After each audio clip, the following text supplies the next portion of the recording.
Good morning, good afternoon, and good evening, depending on where you're connecting from. A very warm welcome to everyone attending this high-level dialogue, whether on Zoom, LinkedIn, Facebook, or physically here in Abidjan at the 6th edition of the Fair for Agriculture and Animal Resources. My name is Michela Paganini. I am Knowledge Management Specialist at Africa Seeds, and it is my pleasure to set the scene for this dialogue by first going through some housekeeping matters. The dialogue is held in English and French with simultaneous interpretation. For those on Zoom, please click on the word icon at the bottom of your screen and select your language of choice.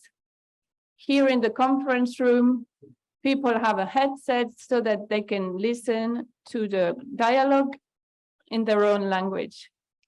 Please feel free to ask questions and share comments in the chat box for those who are online, or by raising your hand during the question and answer session.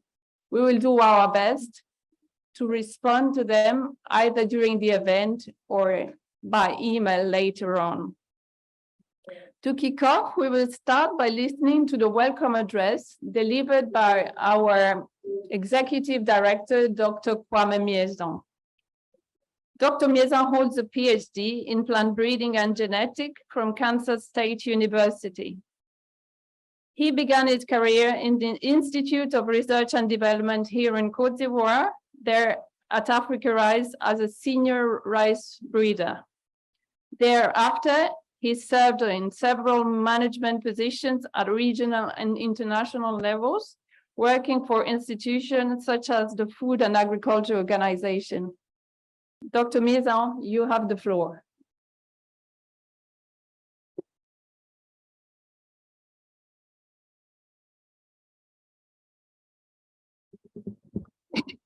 Thank you very much, Michela. Ladies and gentlemen, dear participants, permettez-moi, au nom du président du conseil d'administration d'Africa Seed, Dr. Traoré Adama, de vous souhaiter la bienvenue à ce dialogue de haut niveau. Il y a bientôt une année, plus précisément en décembre 2022, Africa Seed avait organisé une conférence en ligne pour le lancement officiel de sa stratégie. Aujourd'hui, nous vous invitons encore pour partager avec vous le concept de développement inclusif du secteur semencier pour une transformation agricole durable en Afrique, concept qui constitue la pierre angulaire de la nouvelle stratégie d'Africa Seed. Depuis quelque temps, il est de plus en plus question de la souveraineté alimentaire, notion qui implique la nécessité de développer des systèmes alimentaires inclusifs, qui implique la contribution de tous les types de cultures, toutes les catégories de producteurs, tous les systèmes de production, entre autres, pour garantir une sécurité alimentaire durable pour tous. Dans ce contexte, et en référence à l'agenda 2063 de l'Union africaine pour une croissance inclusive et un développement durable, nous pensons qu'un processus de développement inclusif du secteur semencier, dans lequel tous les systèmes semenciers existants sont mis à contribution individuellement et collectivement, est essentiel pour assurer une disponibilité et un approvisionnement fiable et suffisant en semences de qualité aux agriculteurs, ceci pour assurer une transformation agricole durable en Afrique. Ce concept sera débattu aujourd'hui au cours de ce dialogue à travers un panel d'experts de renom et de haut niveau dans des domaines divers du secteur semencier qui relèveront diverses dimensions du concept de développement inclusif du secteur semencier. Il s'en suivra des échanges et des idées qui en découleront et permettront de jeter les bases pour l'organisation éventuelle d'une conférence en présentiel en 2024 pour des discussions plus approfondies. Je suis convaincu qu'au cours des prochaines 90 minutes, nous aurons des débats ouverts, constructifs et productifs. À quoi va encore, comme on le dit chez nous en Côte d'Ivoire, et je souhaite à chacun une bonne participation. Merci. Thank you very much, Dr. Mieza. I'm now going to hand over the floor to Dr. Okelola Sandy Folarin, who is going to tell us about the purpose of this dialogue and introduce the moderator of the panel discussion. Dr. Folarin holds a master's degree and a doctorate degree in science and technology. He previously served as regional seed production specialist for the West African Seed Program, coordinated by the West and Central African Council for Agriculture Research and Development. Dr. Folarin was until June 2023 the Senior Technical Advisor to the Director General of the National Agriculture Seed Council, the government agency that regulates the seed industry in Nigeria. He is currently the acting registrar of the Plant Variety Protection Office in Nigeria and convener of the annual Seed Connect Africa Conference, one of the largest gatherings of seed stakeholders on the continent. Dr. Folarin, you have the floor. Good morning, good afternoon, and good evening, everyone, depending on where you are joining the webinar. It's a pleasure to be here, and thank you, Michaela, for the introduction. And once again, I join in welcoming everybody to this very, very important online dialogue. I will start by, of course, telling us what we all know. The population of the world is increasing at a rapid rate. Climate change is here with us, affecting our productivity. In some places, though we don't like it, there are wars, terror attack, and these also contribute to the challenge of meeting our food and nutrition needs. Also destroying our environment and worsening our livelihoods. One of the key goals of the African Union Agenda 2063 for inclusive growth and sustainable development is to eliminate poverty through active engagement of all Africans in development process in which no one is left behind or excluded based on whatever factor. Obviously, access to food, quality and quantity being a key element in the development of humankind, the Agenda 2063 also implies food security for all, without leaving anybody behind or excluding anyone. So for us in Africa Seed, the process required continued and strengthened efforts by all seed actors, including new strategies and innovative approaches to address the challenges of the seed sector development in Africa. Therefore, in support of the AU aspiration, Africa Seed has geared its new strategy primarily towards achieving inclusive seed sector development in support of agricultural transformation in Africa, based on full harnessing of the diversity of seed system in the formal, the informal, and anything that is in between these two. The focus is primarily in recognition of the huge untapped potential of smallholders and the diversity of crops and cropping system to enhance agri productivity if all systems receive sufficient, well-targeted, and appropriate attention. So today, the goal of our gathering, this high-level dialogue, is to share with you the concept of inclusive sector development for sustainable agricultural transformation in Africa, and discuss various dimensions of it, which we hope will help in advancing the concept towards better understanding and wider adoption and implementation. To facilitate the process, I am very honored to introduce to you Dr. Sokona Dagnyoko, who will moderate the discussion. Sokona holds an MSc in animal science from Laval University in Canada and a PhD in plant breeding from Cornell University in the United States. Professor Dagnoko is a distinguished scientist specializing in plant breeding and seed system research, agricultural extension, and higher education. With a rich background, Sokona has contributed her expertise to prominent institutions such as the World Vegetable Center, CORAF, and in CORAF, I was privileged to work with Sokona, ISSD in Mali and Niger, as well as TASAI and AGRA, showcasing a wealth of experience in the field of agriculture and innovation. You may wish to know that Sokona is a Malian national. Dr. Sokona today will be assisted by 5 renowned and high-level seed sector experts in different domains. So it is my honor, and I'm now delighted to hand over from here to Dr. Dagnoko to facilitate this important dialogue and saddle the ship of the discussion today. But I can assure you all that the discussion will not end here, as it is just a beginning of our transformation to a more dynamic seed sector that will position Africa to play its leading role in helping the entire world to feed itself.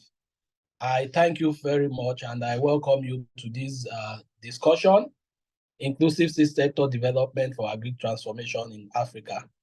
Thank you. Over to you now, Sokona. Thank you, everyone. Greetings again, everyone, from your respective locations. Thank you very much, Dr. Folaren, who is my former colleague, and I'm delighted to be reconnected with you again since we accomplished our work within the West Africa Seed Program. Today, it is generally recognized that the next big money in Africa is in agriculture. With agriculture and agribusiness together representing or projected to be a $1 trillion industry in sub-Saharan Africa by 2040. Therefore, stakeholders in the agricultural sector, namely the smallholder farmers, the young rural entrepreneurs, women, private sector, and all the other players in the agricultural seed value chain, and must position themselves now to be able to benefit from such a market. This requires the transformation of agricultural or agri-food systems, which in turn necessarily involves the transformation of seed systems, because it is well known that quality seed is the prime and basic input necessary to increase production and productivity. However, the African seed sector is characterized by a huge diversity. And I think Dr. Miezan in his remark touched some of this diversity.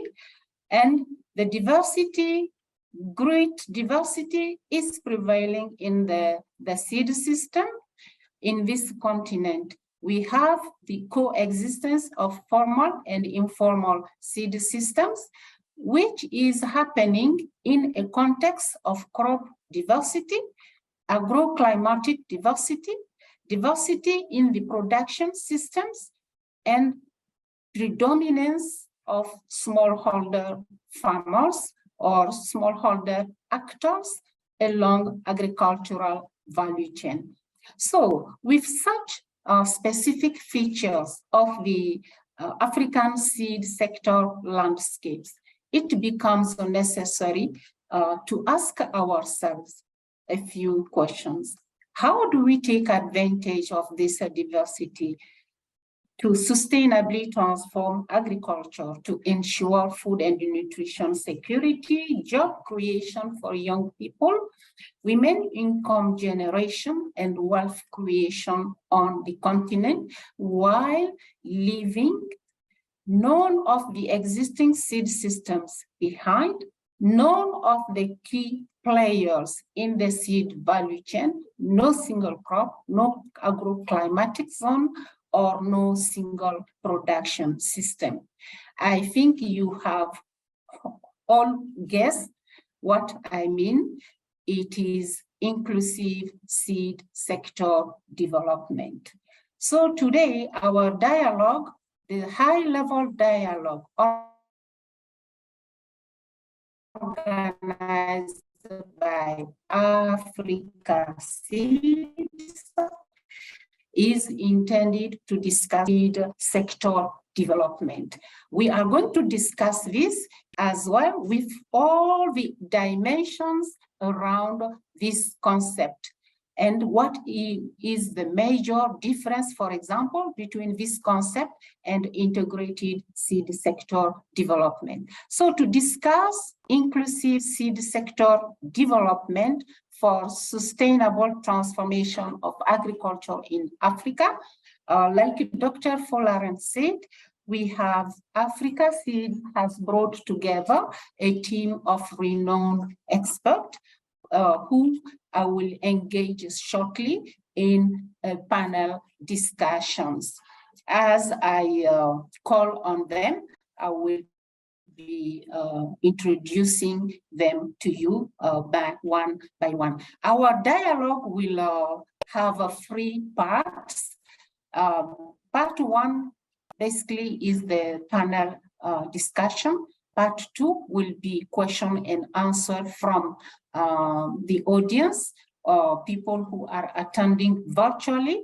And part 3 will be a question and answer session asked within the room, because this dialogue is in a blended form. Some being in attendance in a room in Abidjan, others are attending online. So part 3 will be for us to give opportunity to people in Abidjan to ask a few questions to our panelists. But at present, we would like to apologize just in case we are not able to answer all the questions due to time restrictions, because this dialogue must end in from my side now we have 1:19, so at 2:30 this East African time, this dialogue must end. So on these notes, I would like to invite our first or to introduce you our first speaker, Dr. Teshome Mulesa. Teshome is a postdoctoral researcher at the Norwegian University of Life Sciences. He has dedicated his research on seed systems development and seed security. Dr. Teshome emerged as he published research on inclusive seed systems. Prior to his current role, he has made significant contributions to the Development Fund of Norway and to the National Gene Bank of Ethiopia at the Ethiopian Biodiversity Institute, and he is a national from Ethiopia. So now, Dr. Teshome, welcome to this high-level dialogue, and thank you very much for joining the dialogue. I would like you to share your perspective with us with respect to two issues. One is, in your last or latest March 2023 publication on inclusive seed systems, you noted that approaches such as integrated seed systems development purportedly suggest coexistence between seed systems but that this needs to move beyond mere recognition to actual implementation. Do you think, Dr. Teshome, that inclusive seed sector development is a way to achieve this practically? And how do you think the two approaches differ from each other? Over to you, Dr. Teshome. Thank you, Professor Sakuna. I'm really privileged to be part of this dialogue session organized by Africa Seed. I would also like to thank you for mentioning the article we published on the proceedings of the National Academy of Science, PNS, in March. In that article, we present a framework of resilient and inclusive seed system development, where we provide details of seed system functions, 3 key seed system functions, and the 2 contextual factors that affect the performance of those seed system functions. And those functions are common to all seed systems that previous speakers mentioned as formal, informal, anything in between. It is not new what we did. We built on previous scholarly work, by prominent seed system researchers who documented farmers' practices, seed sources they use, their preferences for crops and varieties, whether it is traditional, improved, open pollinated varieties, or hybrid. We also assessed the programs and the initiatives, including the integrated seed system development that you mentioned. This is where this framework we came up with come from. So I encourage actually Africa Seed to share the article widely with the audience of today. With that promotion of the article, I can move to your question. Yes, the framework we developed can practically help to develop a seed system that involves and benefits all, which we mean by inclusive. And also it can help recover from shocks or crises such as drought or floods because of the climate change, which we are facing, and also conflict, which we mean resilient. Let me first mention that, both ISSD, the Integrated Seed System Development approach, and our proposed framework for inclusive and resilient seed system development focuses about, to increase access to quality seed of diverse crops and varieties for farmers. In addition, both approaches embrace pluralism and diversity that you yourself mentioned a few minutes ago. Perhaps, in my view, the difference is the framing or the focus, emphasis, and the strategies for improving seed system performance between ISSD and resilient and inclusive seed system. For example, the ISSD, when it started in Ethiopia, I was fortunate to examine the ISSD in Ethiopia for my PhD research a few years ago. So ISSD places a strong emphasis on connection between formal and informal seed systems. It also focuses on promoting collaboration between various stakeholders.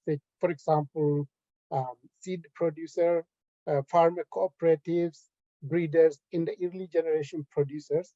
They link all these actors together to produce quality seed and distribute widely, and finally improve the wider adoption of improved varieties. So the emphasis is on improved seed and quality seed. When you look at how ISSD has implemented its interventions. Through the project implemented in several African countries, for example, in Ethiopia and Uganda, we see that ISSD program demonstrated the feasibility of establishing these connections between formal and informal. For example, between public and the private, where the private sector had access to early generation seed from public breeding institutions and public parastatal companies, and also linking with farmers cooperatives. So they have clearly demonstrated that in Ethiopia, very many cooperatives have flourished. In Uganda, similarly, that is some concrete things we see that ISSD has achieved. But we also see some notable challenges in that integration process. For example, there was insufficient technical and legal support for the so-called farmer seed system. For example, registration of good varieties, traditional varieties that farmers like, as well as the quality declared seed certification scheme, including in countries who have adopted this as their strategy and the policy. So implementation lags, but there are some good progresses in that regard. But when it comes to inclusive and resilient seed system development and the framework we developed, we focused on seed system functions, not really the dichotomy, the division between formal and informal.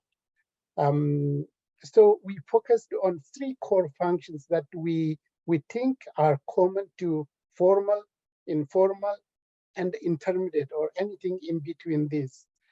These are variety development and the management, seed production, and seed dissemination. These are the core functions of any seed system. And this doesn't happen in a vacuum. There is governance issues, formal and informal institutions, whether it is policy, laws, regulations, or farmers' beliefs, practices, customs. Those affect how these functions perform. And also the broader food system drivers, for example, market, consumer preferences. These also affect what farmers should grow and what kind of seeds they demand. So these are the things we focused on instead of, there are good things, formal is better than informal, informal is better. No, but we focused on these functions, and we think this approach is quite helpful by helping us identify who are the actors, for example, participating in variety development and management. We have gene banks, we have breeders, we have farmers, we have community seed bank who are involved in all of this. And then it is possible to identify their strengths and the contributions. These days, there is a popular approach of multi-stakeholder consultation where people try to innovate around technical interventions and institutional innovations. So this invites these key stakeholders who sit with experience and the knowledge and to come together and innovate together instead of spending a lot of time debating this is better than the other. So it invites several stakeholders to come together and find a solution. So that is one of the approach of this framework. It also encourages encourages people to look at the diversity the diversity of crops that farmers need, cereal, vegetative, and farmers are not the same as well. There are poor farmers, rich ones, young ones, older ones, women, men, and different agricultural contexts. So we have all of these diversity. This diversity needs diversity of stakeholders who have a role to play in an inclusive and resilient seed system development. So, and I hope that this framework can help organizations like Africa Seed in their collaborative effort with diverse stakeholders and other seed system actors. And I actually want to congratulate Africa Seed for an excellent strategy that actually, which is well thought out and kind of fleshed all of these things that I'm trying to describe here. When you have follow-up question, I can respond to that, but let me end here. Thank you. Okay. Thank you very much, Doctor, for sharing with us the exciting analysis results of your publication, and also for your willingness to have it shared with people in attendance today. We thank you very much for that. And we have also taken note of the differences you have specified between the two concepts in integrated seed sector development and inclusive seed sector development, both related to one another, recognizing plurality and diversity prevailing in the African seed sector, but one which is inclusiveness going beyond that simple recognition, trying to have both equally valued and have them equally recognized, and each one playing its role, supporting each other. We thank you very much for that. And we are now, I think, more than 10 minutes beyond our schedule. So I would like now to invite our next speaker so that we can catch up time. And I would like to inform everyone that the time you have to answer the questions is 4 minutes. Please try your best not to go above 4 minutes. Thank you very much, Dr. Teshome. Now I have the pleasure and the honor to introduce to the audience our next speaker, Dr. Michael Turner, who is attending this dialogue from, I believe, UK. And Dr. Turner holds a BSc in horticulture and a PhD in plant physiology from the University of Reading in UK. Since 2007, he serves as independent consultant in seed policy for several countries. He also served as head of the ICADA seed unit and as a visiting professor in seed technology at Iowa University, USA. Dr. Turner also worked as a director of seed technology training at the University of Edinburgh, UK, for for more than 18 years. So, Dr. Turner, welcome to this high-level dialogue, and thank you for joining us.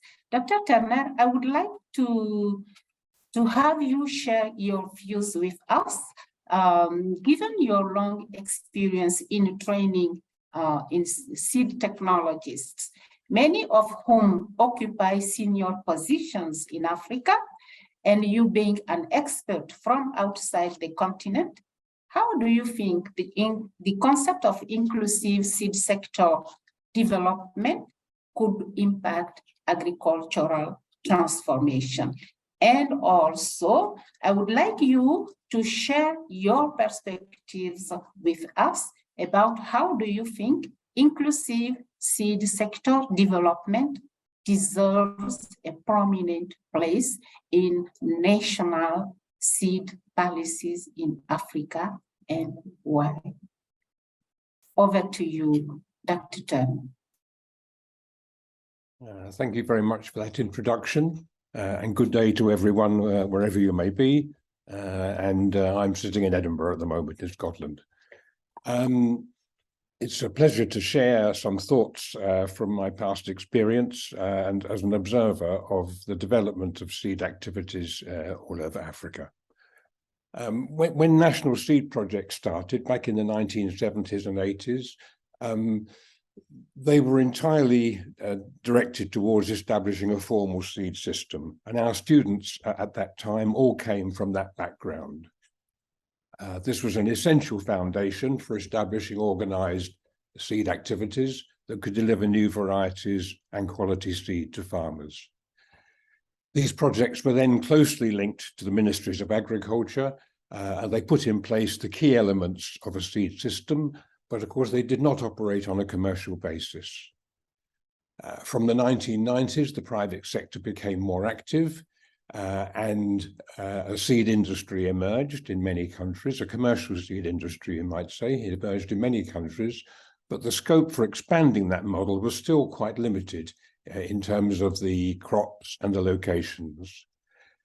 We understand that private companies will only operate and participate when they can make a return on investment, and that limited what that could be done at that time. At the same time, there came this growing recognition that the informal sector, as we call it, would remain the main supplier for the great majority of farmers who were not really reached by the more organized seed industry. And as has already been mentioned, there have subsequently been many efforts to link these two, the formal and informal sectors together in a more integrated way. I think, as Teshomi has already said, there's not a sharp dividing line in this. There is, in fact, a continuum of seed activities right across the spectrum, from fully organized formal to completely informal systems that are farm-based. This process will continue, but it needs more encouragement to ensure that all actors are involved. And the concept of inclusiveness, of course, was identified and is being promoted in the African Union Agenda 2063, which is the basis for this Africa Seeds initiative. This approach will create diversity in the seed supply chain, and it should give smallholders greater choice as well, based on their real needs and circumstances. These farmers should be connected to, but I think to the seed system, but not entirely dependent on it, because smallholders are naturally rather risk averse and don't want to be solely dependent on external suppliers. And this is a strong justification for having low cost and local providers who provide the last link in the seed chain, the one that really goes to farmers. Given the predominance of smallholders in African countries, I think there's no doubt that enhancing the productivity of the seed sector is the key to sustainable agricultural transformation. And we must also recognize, of course, that seeds don't stand alone. The goal of agricultural transformation can only be achieved as a more coordinated approach among related sectors such as rural finance, mechanization, and of course the supply of production inputs. So I think the challenge for Africa Seeds now is to find the most efficient interventions that will support this process based on all the experience that is available across the continent. That is a rich and diverse experience, and we've got to build on that to gradually provide access and benefit for an increasing number of farmers in the smallholder community. Turning to this question of policies, which you mentioned, there's absolutely no doubt that getting the policies right is essential. Seed sector development should be the cornerstone of seed policies, and the principle of inclusiveness should be accepted by policymakers. Interventions at a policy level can be very effective if they target the right issues. I mean, the shift to involving the private sector was in fact a policy move which came during the 1990s, and it's had brought a lot of changes. But the problem is that the policies must be respected when they come to the point of implementation. There are many good policies prepared with good stakeholder participation, but when it comes to implementation, they're not always followed. And one legacy also of the early seed projects is that there's still a belief in many high-level people in ministries that seed must be certified in order to be of good quality. But certification is a demanding process, and it may be well suited to more organized agricultural systems, but it's not so easily scaled out to small farmers in widely distributed across rural areas.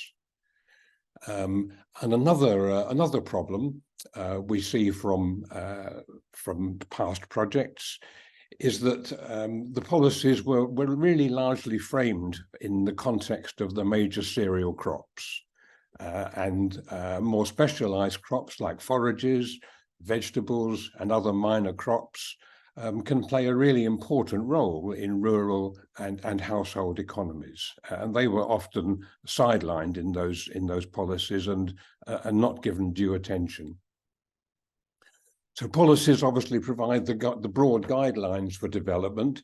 They should support the key word which we're already hearing all the time, the concept of diversity in the seed supply chain, both in terms of the crops and the actors, so that useful innovations can be delivered to farmers through a whole range of channels. And the other guiding principle, also mentioned all the time, is sustainability. And in practice, that means, for me, making a viable business at whatever scale suits the particular location. That may be small enterprises, it may be farmer groups, it may be co-ops, or it may be simply entrepreneurial farmers who have the resources to become seed producers.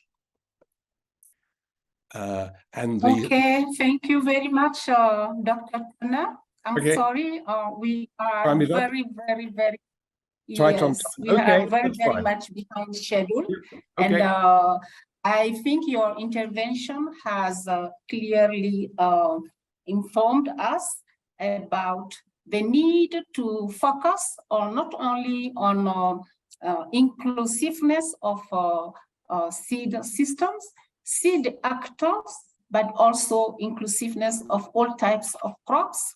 Especially, we have noticed that the policies are very much supportive or focused on major cereal crops, leaving aside some sort of crops such as forage crops or vegetables. So we need inclusiveness, not only for seed actors, but also the seed systems, but also the different types of crops.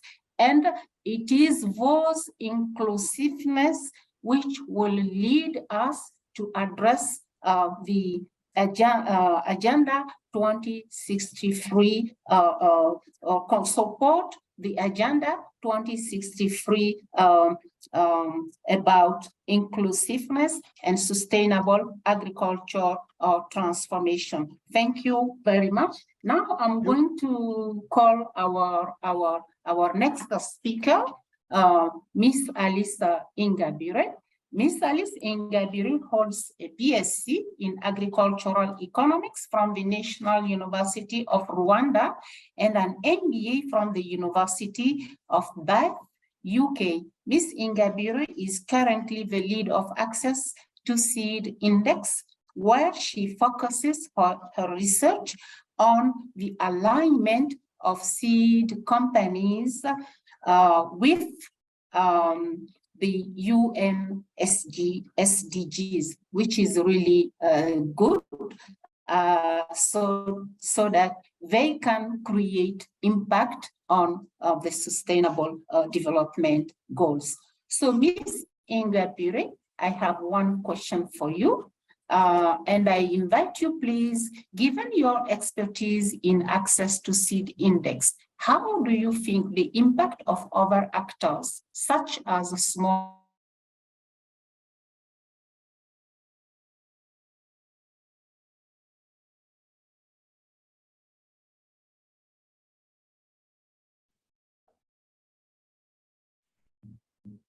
I think I lost you. I was disconnected for a while, so I will say that given your expertise, how do you think the impact of other actors, such as small seed companies, could be assessed, especially in advancing the UN SDGs? Over to you, Ms. Ingabire.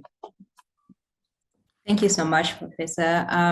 It's a pleasure to be here, and on behalf of the World Benchmarking Alliance, which has published the Access to Seeds Index. So yeah, it's really good question for us, and one of the things that we have been doing with the Access to Seeds Index is evaluating how seed companies, especially the most influential seed companies, are reaching small-scale farmers with quality seeds. And so this work, we have been doing it for quite a few years, where we publish ranking and benchmark of how these companies outperform each other. What we have also recognized is that beyond these big influential seed companies, smaller companies, SMEs, or farmer cooperatives and community groups really play a big role in ensuring that smallholder farmers have access to quality seeds, especially at the farm gate. So this is why we have also decided in the past, especially in 2021, when we assessed companies in West and Central Africa, we included seed producing cooperatives because we know they are very important, especially when they're on the ground. They understand the needs of smallholder farmers. They are themselves also part of the farmers themselves. And through these activities, they can improve productivity and livelihoods and income. So that's why we really think it's really important to make sure that even small enterprises are included. But unfortunately, when we try to assess the efforts of smaller companies using our Access to Seeds Index methodology, we realized that it's not very applicable to these companies or cooperatives because they usually lack data or information in the public domain. So there's not enough annual reports or sustainability reports where we can get this information on what actually they're doing, so that then we analyze it and evaluate this information. So that's been one of the challenges that we saw. But then what we have done is to reach out to different stakeholders at a regional level who have more influence and power, that they can start to support these cooperatives or small enterprises with like capacity, connectivity, and understanding the need to have data, because that's really important. It's especially if you want to make evidence-based decisions and understand trends or learning good practices and see where the gaps are. We need information. So that's one of the things that we say it's important for other stakeholders to come in, and we encourage companies, stakeholders to use existing tools like Access to Seeds Index, which is already aligned with the Sustainable Development Goals, or TASAI as well, which bring together information and is able to be used by stakeholders or these companies to understand the needs of small enterprises and particularly smallholder farmers. Okay, thank you very much, Ms. Ingabire, for the great work you are doing for the small holder farmers. And I have noted that in your work, which is mainly focused on assessing the impact of the most influential seed enterprises on reaching out to smallholder farmers, you are doing well because you have developed a tool which can be easily applied to do such an assessment, but you're facing challenges about assessing the small scale seed enterprises in doing the same thing, because the tools are not generally applicable, which is calling, I believe, for policies and all the actors to work together to find a way on how the impact of small scale seed enterprises can be assessed, because this is important. It will be helping us to have an understanding of their impact to the SDGs, especially SDG 1 and SDG 2. On these notes, I thank you very much for your sharing your perspectives with us. On these notes, ladies and gentlemen, I would like to invite our next speaker, who is Mr. Siaka Coulibaly. Monsieur Siaka Coulibaly est un ingénieur de l'agriculture, mais aussi de l'agro-industrie. Il a une grande expérience de travail en agriculture en Côte d'Ivoire à des hauts niveaux en tant que président des conseils d'administration de plusieurs organes de gouvernance, et y compris les organes de gouvernance sur le café, le coton, le riz, la noix cajou, etc. Et il a aussi été conseiller technique au ministère de l'Agriculture pendant plusieurs années en Côte d'Ivoire. Monsieur Coulibaly, bonjour et bienvenue sur ce plateau. J'ai pour vous une question. La Côte d'Ivoire, Monsieur Coulibaly, est fortement appréciée pour abriter le siège des Africa Seed pendant plusieurs années consécutives. Comment pensez-vous, Monsieur Coulibaly, que le programme de développement inclusif du secteur semencier d'Africa Seed va-t-il impacter le développement de l'industrie semencière en Côte d'Ivoire? À vous, Monsieur Coulibaly. OK, merci. Avant de répondre à votre question, je voudrais sincèrement remercier Dr Miezan de m'avoir associé à ce débat de haut niveau qui se passe en réalité entre chercheurs. Comme vous l'avez dit, je ne suis pas chercheur, mais je suis utilisateur des résultats des chercheurs et témoin privilégié de leur efficacité sur le terrain.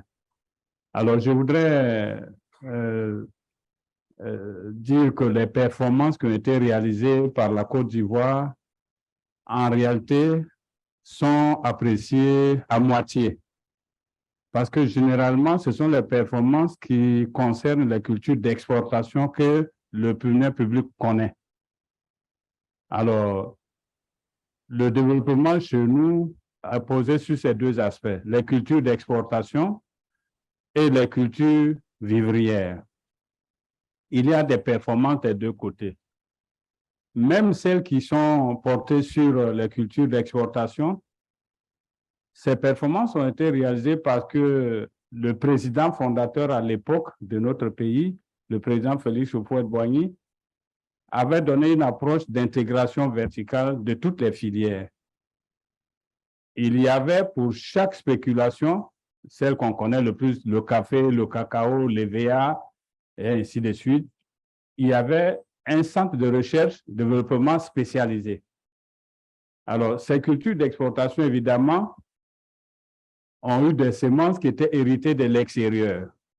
Mais la recherche et développement local a permis non seulement d'adapter ces espèces variétales à notre environnement, mais de les améliorer. Et c'est ce qui avait permis d'obtenir les résultats que vous connaissez pour les cultures d'exportation. Alors, cette approche d'intégration, ce qui est important, c'est le maillon, le premier maillon de la chaîne de valeur qui est celui de la recherche-développement. Tout en acceptant les variétés venues de l'extérieur, les chercheurs ont su les adapter à l'environnement local et en même temps, à partir de là, les développer. C'est ce que tout le monde sait. Mais là où j'apprécie, je voudrais féliciter Africa Seed par sa nouvelle approche qui consiste à faire un développement inclusif, c'est-à-dire en associant le savoir-faire et l'expertise de ce que nous appelons à tort l'informel. Parce qu'en réalité, ce que nous considérons comme informel, c'est par rapport au référentiel des économistes et au référentiel moderne. Mais dans le système traditionnel, il est formel, mais il faut comprendre les mécanismes. Il faut accepter de faire la recherche et puis comprendre comment cela se passe. Je cite un exemple banal pour ce qui concerne les cultures vivrières, que ce soit la banane plantain. C'est des milliers de tonnes des millions de tonnes que nous produisons. Le manioc, c'est pareil. Le maïs, c'est pareil. Alors, comment est-ce que nos parents le faisaient? Alors, j'ai quand même l'âge qui m'a permis de m'inspirer un peu, de voir ce qui se passait dans la tradition. On a toujours condamné l'agriculture traditionnelle comme étant une agriculture itinérante. Mais ce n'était pas une itinérance au hasard. En réalité, c'était une rotation bien maîtrisée et contrôlée. Et en même temps, avec un système d'assolement et de cultures associées, pas n'importe lesquelles. Alors, le tout combiné permettait non seulement de faire les rotations, puisque les espaces pour chaque propriétaire terrien, les espaces étaient limités. Si c'était une itinérante tous azimuts, à un moment donné, il y aurait des conflits. Mais pourquoi il n'y a pas eu de conflit? Parce que chacun faisait la rotation à l'intérieur de son domaine. Et chaque parcelle était exploitée pendant 3 ans de manière consécutive avec des spéculations différentes et avec la polyculture, ce qui permettait de garantir à la fois la biodiversité, à la fois pour la faune et en même temps aussi pour la flore. Et le système de rotation faisait de telle sorte qu'on utilisait des variétés qui permettaient de la régénérescence des sols avant d'y revenir quelques années plus tard. Et nos parents, ils avaient cette expertise-là. Et je pense que le fait de concevoir les semences, aujourd'hui, même en Occident, l'expérience a démontré que la monoculture à grande échelle détruit l'environnement. Et même, cela crée une fragilité pour la spéculation qui est exploitée de manière uniforme. Donc, il faut maintenant arriver à une biodiversité en associant certaines spéculations. Mais c'est en nous référant aux variétés anciennes qui avaient cette capacité de résilience à certaines maladies, de résilience aussi au changement climatique, et que nos anciens avaient capitalisé. Donc, je pense que je voudrais féliciter Africa Seed pour cette approche-là. Cela nous permet de tirer des enseignements de ce que nos parents savaient.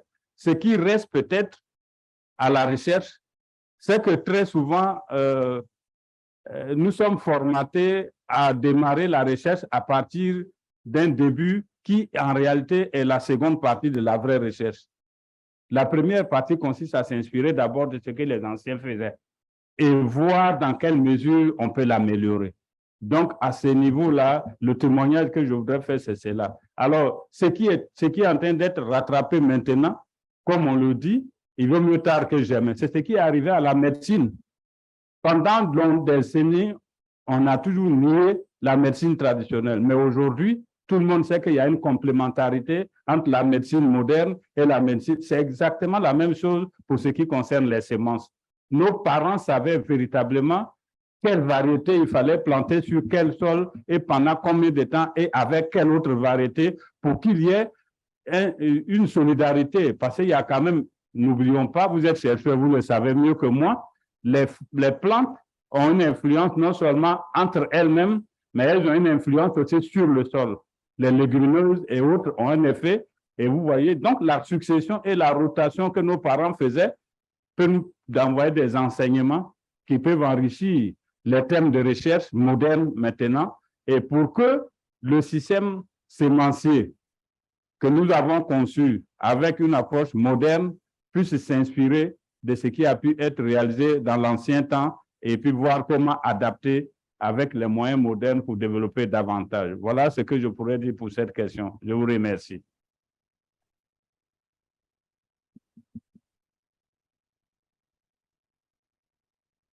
OK. OK, merci beaucoup,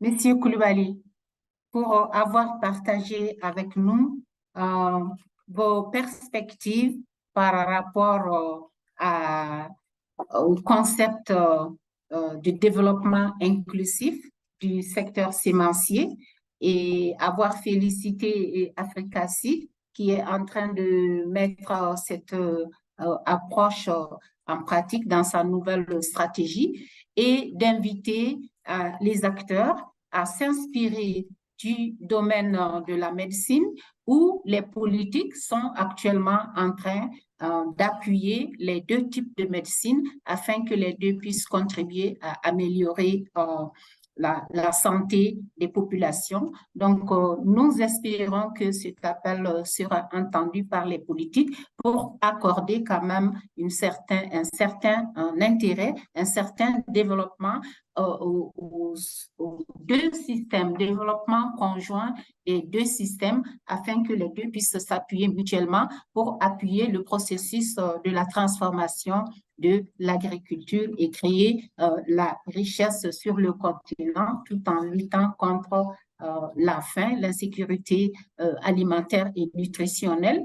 Et il y a aussi le fait que vous avez mentionné, donc de faire attention avec l'appellation informelle qui en fait est en train de minimiser l'impact potentiel donc de ce secteur semencier qui en fait, si on regarde les statistiques, fournit la plupart, donc la grande partie des semences dont les producteurs ont besoin. Merci beaucoup, Monsieur Koulibaly. Now, I would like to call our last speaker. Last but not least, Mrs. Augusta Cloté holds a BSc in Agricultural Technology from the University of Tamale, Ghana, and an MBA from the University of Science and Technology, Kumasi, Ghana. She is the CEO of the National Seed Trade Association of Ghana, NASTAG. She also served in several professional positions in Ghana, including Ghana Grain Council, Operation Manager, Program Officer at UNDP and CRS. Mrs. Cloté Augusta, welcome and thank you for joining us today for this high-level dialogue. Mrs. Cloté, I have one question for you. And when considering the principle of leaving no one behind, how do you think women and youth could play a greater role in inclusive seed sector development that could result in agricultural transformation in Africa? The floor is yours, Mrs. Cloté. Thank you, and good morning, good afternoon, and good evening, wherever you are hearing me from. I'm honored to be a part of this event today and allow me to share some insights basically on the question you have thrown to me. But before I go to the main question, let me say that the National Seed Trade Associations in different countries have different roles to play depending on where they find themselves. So the contribution of INSTAs to the seed development in Africa can be looked at from diverse directions. For example, when you take the Seed Trade Association of Kenya, which is about 25 years plus more now, have several membership spanning from or made up of the multinationals. Therefore, they attempted to address issues of concern of the multinationals. When you take the National Seed Trade Association of Ghana, it is quite unique in the form, which looks at all the value chain actors in the seed industry. So we have membership spanning from the breeder institutions through to the seed companies, both multinationals and nationals. And we have also other ancillary companies who are part of the association. We have even IT company who is part of the National Seed Trade Association of Ghana because they feel that they can contribute to the needs of the other value chain actors in the industry. And of course, they provide weather information to the value chain actors and other information or data that may be needed by one or two companies within the value chain. So Ghana is quite unique in terms of Insta. Again, within the same value chain, we have farmers at the end of the tail, farmer groups who are also members of the association at the far end. So you see that the association covers everybody within the value chain and we support each other going forward. I should say that women and youth can play more role in the seed value chain if we recognize and appreciate the contributions they made in developing seed in Africa. Most seed companies we see in Africa are men-led, but I dare to say that the success of these men we recognize each time, their successes are based on the functions of the women at the background. Recently, we trained a number of farmers as instances of seed producers and other value chain actors in Ghana. And as part of it, women were the key and the youth were key in that training. They were actually surprised to know that the kind of work or the kind of services they provide to the seed company leads were actually things that were very significant and contribute to the seed industry. A woman will say that, okay, I do the tasseling, but I never knew that it was contributing to the kind of seed or the quality of seed that this company produces and sells on the market to make profit. So the onus lies on us as instances or as seed associations to include all women and bring them up to the level that we want them to be, to contribute significantly and let them appreciate what they are contributing to the industry. We would have to appreciate, recognize their efforts and build their capacity so that they'll be able to also own businesses on their own so far as the seed sector is concerned. When we talk about seed business here, it is not just production, I always say, because the women can play a role in the seed sector, not necessarily going into production, but it could be retailing, it could be distributing, it could be cleaning or playing a particular role within the value chain. And as long as we recognize their role, we would be able to see that they are contributing significantly to what is happening in the seed sector. The same as youth. We want a lot of the youth to come into the system, but we are not giving them the resources they need. We are not giving them the support they need. We are not giving them the capacity they need to really be inclusive in what we want to really achieve as a seed sector. Today, when a graduate comes out of the university and wants to go into seed business, we want him to go to the bank with no resources, who does not have collateral, anything to call collateral, who does not even have the capital base to go to the bank and get the credit and get loan at the same rate as a seed business who has been in the system for 50 years, for 20 years is paying. That youth cannot do it, so in the long run, he will run away from the industry. Let's create a special base for them where they can access the resources in terms of land, in terms of credit, in terms of input. They will be attracting more of the youth and also women into the industry.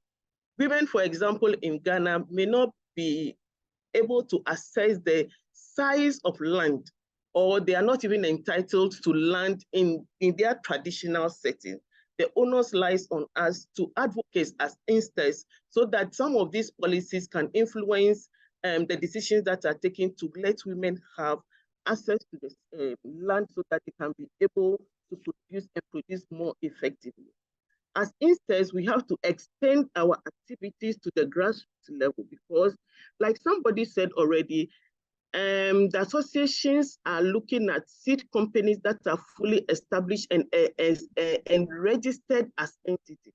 But there are smallholder farmers at the grassroots level, including the women who are doing the indigenous vegetables, including the youth who are into more of the other crops that we do not consider cash crops or staple crops.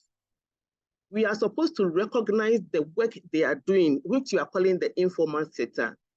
Develop databases that capture the activities they are doing, enhance their capacity in that area, and root them into the normal system.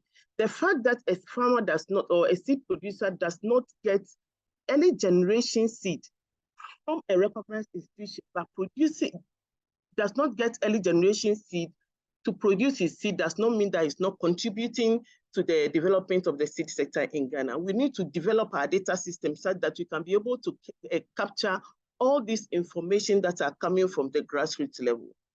I dare to say that the $2 billion contribution of the $2 billion contribution of Africa to seed global markets could be more than that if our data system is well developed. If technologies is enhanced to capture all the information we need at the grassroots level to be able to contribute more to the values that are being attributed to Africa at the moment. I think that going forward, some of these things we should be able to do, really bringing data to the level that the seed sector and industry players need to be able to make impact and be recognized at that level that we want them to be, so that the revolution we want in the seed sector in Africa can be realized.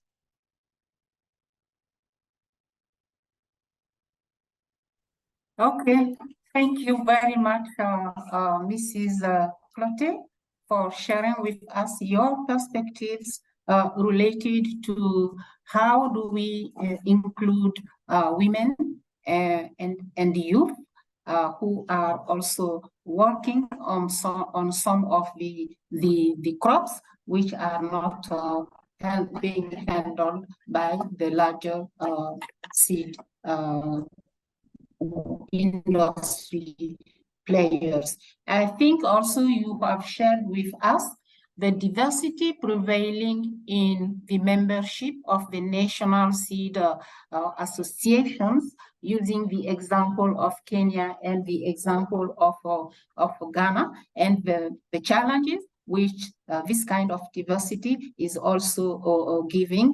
And it is good that you have put focus on the need to provide support to the women and youth, so that we can apply the principle of leaving no one behind to these groups of stakeholders, giving them support in terms of access to land, giving them support in terms of capacity building, and especially moving with them while they are focused on some special crops which are not being handled by the large players in the seed industry. Thank you very much, Ms. Clote. Ladies and gentlemen, on these notes, we have finished the first part of our dialogue, which has helped us understand the concept of inclusive seed sector development, and its a difference with the integrated seed sector development, how policies can support, and what are the challenges around policy support, because also even though policies can be adequate, implementation sometimes is not following. So we have also understood the challenge related to assessing the impact of informal seed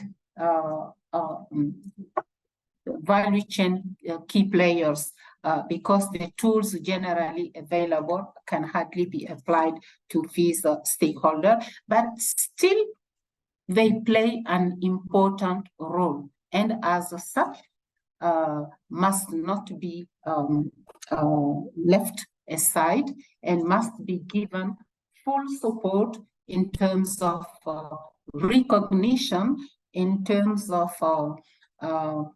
capacity building, and in terms of adding equal values to them, and having them, giving them enough space, enough recognition, and all the necessary means so that they can fulfill their role of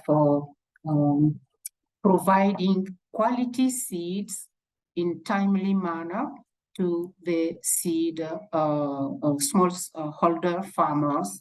And especially, we must think of the case of the traditional medicine and modern medicine, what is applied there. Try also to have policies support formal and informal seed systems. I thank you all very much. Now I would like to have one question from the people in attending virtually. We can take only one, and we apologize for not being able to handle all these questions. I have a question here saying that I think this one is for Mrs. Clotet. How could the inclusive seed sector agenda promote the further development of national seed trade associations? Ms. Clotet?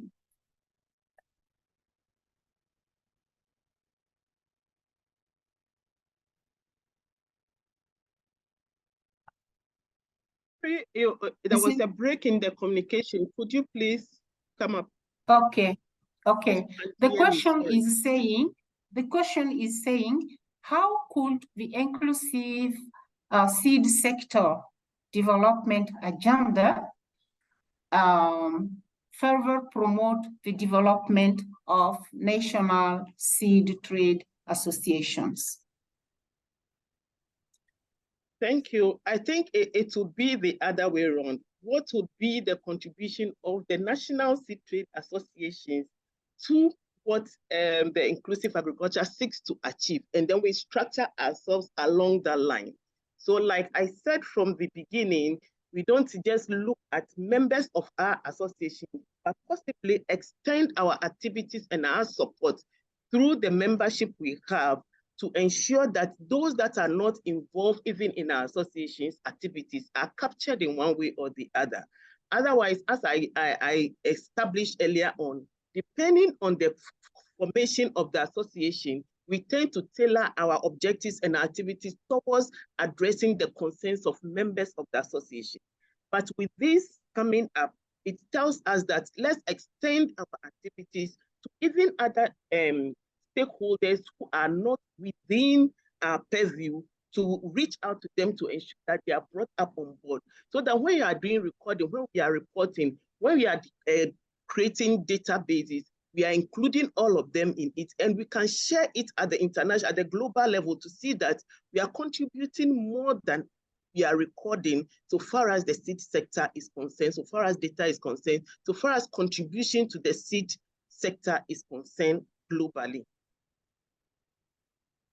Okay, thank you very much for these explanations, clearly showing that there is no competition between the national seed trade associations and the inclusive seed sector development concept, that we are trying to look for how each can be supported. Those not members of the national seed trade associations playing their role, we must find a strategy, a way of supporting them as well. Thank you very much.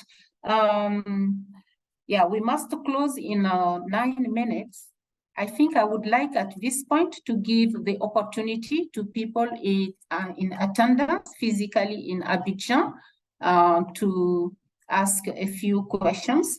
On these notes, I would like to hand over the floor to my colleague Michaela to ask the questions to people in attendance in Abidjan. Over to you, Michaela. Yes, Dr. Danyoko, thank you so much for the floor. And I'm going to ask the audience whether you have a question. C'est l'audience, s'il vous plaît. Si quelqu'un a des questions, vous êtes bienvenus pour les poser.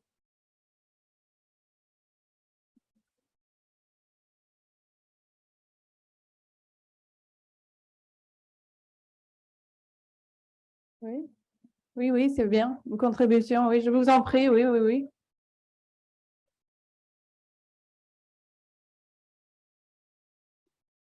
Voilà, merci. C'est tout juste pour une petite contribution, Dr B. Amoud Moussafa. Je suis généticien, je travaille sur plusieurs cultures, dont surtout le coton, les cultures de rente et aussi les cultures vivrières. Bon, je voudrais remercier au passage Dr Miezan. Nous avons beaucoup travaillé ensemble et Dr Koulibaly Minaya, qui a beaucoup soutenu Africa Sud, je dois le souligner quand même. Ceci dit, il y a un développement l'essentiel qui a été fait, c'est d'appuyer le secteur formel. Le secteur formel qui concerne les grandes cultures. Moi, je suis issu du coton, je dis, il n'y avait pas en général, il n'y a pas de problème de semences. Pour ce qui est des cultures vivrières, hein, c'est là où il y a des problèmes. Et c'est ce secteur-là que l'Afrique doit développer. Nous avons beaucoup d'opportunités, nous avons aussi beaucoup de potentialités. Des efforts ont été faits, mais je dois reconnaître que c'est vraiment faible. Moi, je suis dans le secteur, bon, après la recherche, ces temps-ci, je gère une entreprise semencière, je dis que ce n'est pas facile parce que les financements, il n'y en a pas assez, la logistique, etc., etc. Ça, il faut le reconnaître, je dois dire que, et ça, à l'adresse de Minaya, il faudra qu'un effort soutenu soit accordé à ces cultures et on va faire développer ça. Pour terminer, je dirais que tout simplement, il y a des outils que nous avions développés, parce que j'étais le directeur technique d'Africa Sud, et j'ai été aussi expert semencier Africa Est, des outils que nous avions développés, notamment les cybersemences. Voici un des seniors des cybersemences, Alphonse, qui est à mes côtés. Les cybersemences, c'est surtout pour la collecte d'informations auprès des petits producteurs, des petits exploitants agricoles, la collecte d'informations, mais également la diffusion. À ce niveau, nous avons créé des concepts qu'on appelle les techniciens agréés, les paysans agents de qualité qui nous font remonter l'information depuis la base. Et une plateforme avait été créée, je crois, un observatoire, etc. Ça sont des informations que je vous donne et qui, je pense, devront pouvoir aider à faire bouger les choses parce que dans ce secteur, l'information est capitale. Où se trouve la semence à certains moments? Et la certification, elle peut être faite aussi, mais il faudra un peu décentraliser les efforts. Il faudra également, pour ce qui est de la certification, revoir les concepts, etc. Voilà, en deux mots, ce que je voulais dire. Merci.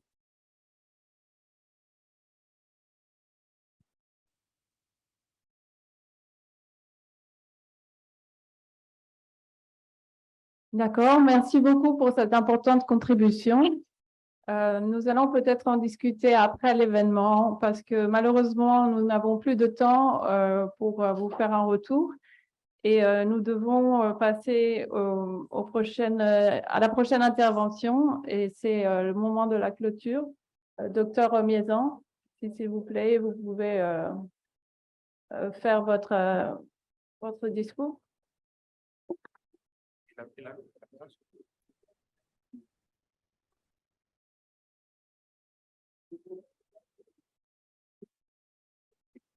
Merci beaucoup, Michaela.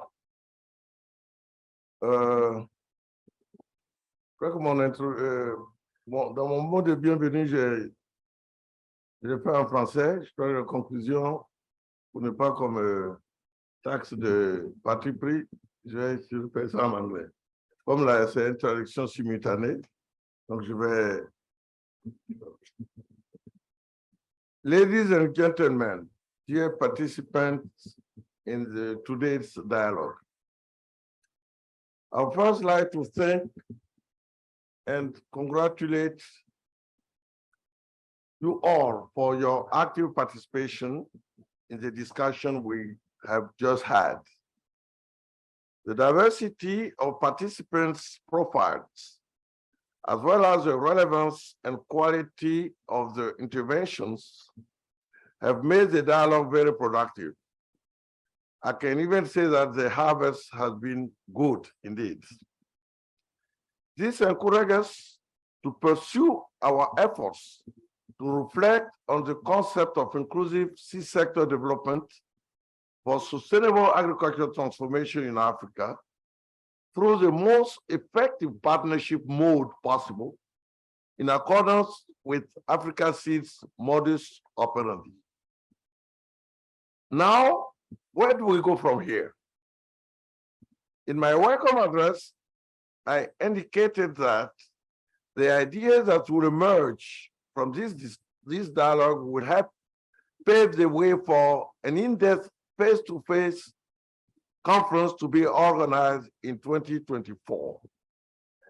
Based on the quality of the interventions, as well as the high level of discussion, I'm quite convinced of the need to organize indeed such a conference as soon as possible. That conference will provide the opportunity to follow up today's discussion and possibly raise new issues which will enable a critical analysis of various dimensions of the inclusive sector development concept. This will include, among others, implementation issues regarding national policies, status and organization of actors, technical intervention, capacity building of actors, seed trade and market, and of course, financing and investment. In the coming weeks and months, Africa Seed will undertake a series of contacts with partners aimed at assembling contributions and participations required to organize the 2024 conference. I hope that the dynamics that we've just started will continue and get stronger and stronger to ensure that together we make the concept of inclusive sector development for sustainable agricultural transformation in Africa a reality. This will enable the seed sector to play fully its legitimate role as a catalyst for food sovereignty and food security in Africa, and also as a reliable source of income generation and development.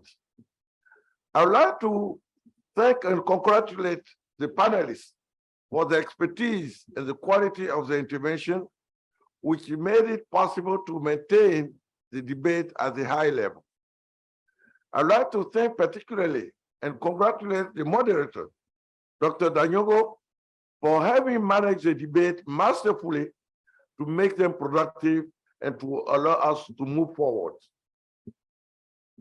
For our part at Africa Seed, we'll maintain contact with you all as much as possible and as partner to jointly address the challenges of seed sector in Africa within the framework of achieving the goal of African Union's Agenda 2023 for inclusive growth and sustainable development, in which no one is left behind or excluded on the basis of whatever factor.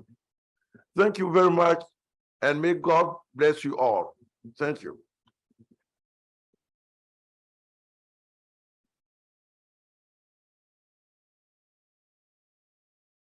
And dear all, we have now reached the end of the dialogue. We thank everyone for attending this event online or in person and for having contributed to its success. And we look forward to seeing you at the conference next year. Thank you very much and goodbye. Thank you. Bye-bye. Thank you. Bye-bye. Bye.